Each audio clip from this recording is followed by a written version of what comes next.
Guys, మన అన్నదాని పనులు అయితే స్టార్ట్ అయ్యాయి. అలా కాయగూరలు కోద్దామని వచ్చా. 20 కేజీల వంకాయలు అయితే కోస్తున్నా. కుర్రోళ్ళు అయితే ఒకసారి పనులన్నీ చేస్తున్నారు. మన అన్నదానిలో స్పెషల్ ఏంటంటే టమాటా రైస్. ఎందుకంటే వినాయకుడికి పులిహోర తిని తిని బోరు కొడుతుందని చెప్పేసి మేమైతే ఇలా ప్లాన్ చేసాం. సరదాగా టమాటా రైస్ కలుపుదామని వెళ్ళాం. అక్కడ వచ్చే మంటలు చూసి భయపడైతే మళ్ళీ వెనక్కి వచ్చేసాం. అండ్ ఫైనల్లీ టమాటా రైస్ అయితే రెడీ అయిపోయింది. ఈలోపు మన అందరికి ఇష్టమైన చక్కెర పొంగల్ కూడా రెడీ అయిపోయింది. మీలో ఎంతమందికి అన్నదానంలో వేసే ప్రసాదం అంటే ఇష్టమో కామెంట్ చేయండి గైస్. సంవత్సరం మొత్తం చేసిన పాపాలు ఈ ఒక్క అన్నదానంతో పోగొడదామని మా వాడైతే కష్టపడిపోతున్నాడు. ఎప్పుడు పని చేయని వాడు ఇప్పుడు పని చేస్తే ఇలానే ఉంటది. మా వాడు ఆయిల్ డబ్బు మూత తీయమంటే మూత అందులోనే పడేశాడు. మన కమిటీ పెద్దలు దగ్గరుండి చాలా చక్కగా ఆర్గనైజ్ చేస్తున్నారు. అలాగే మన జీసీఎస్ఆర్ కాలేజ్ కుర్రాళ్ళు అన్నింట్లోనూ ముందున్నట్లే మన అన్నదానం సాయం చేయడానికి వచ్చారు.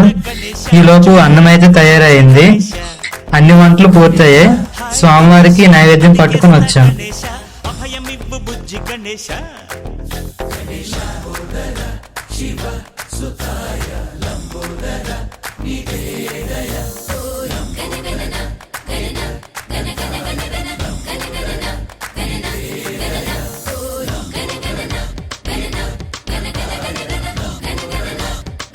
మన అన్నదానం ప్రసాదాలు అన్నీ రెడీ అయిపోయాయి.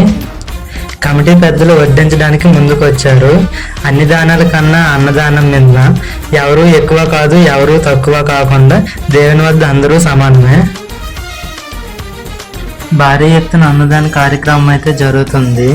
చుట్టుపక్కల గ్రామాల నుండి చాలా మంది ఈ అన్న ప్రసాదాన్ని స్వీకరించడానికి అయితే వస్తున్నారు.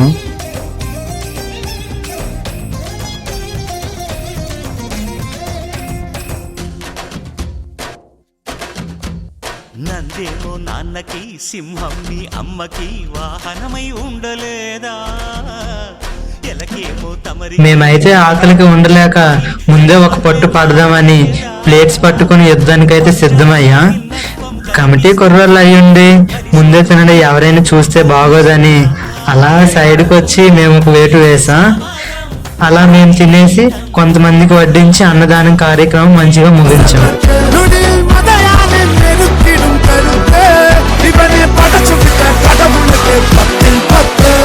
Subscribe Comedy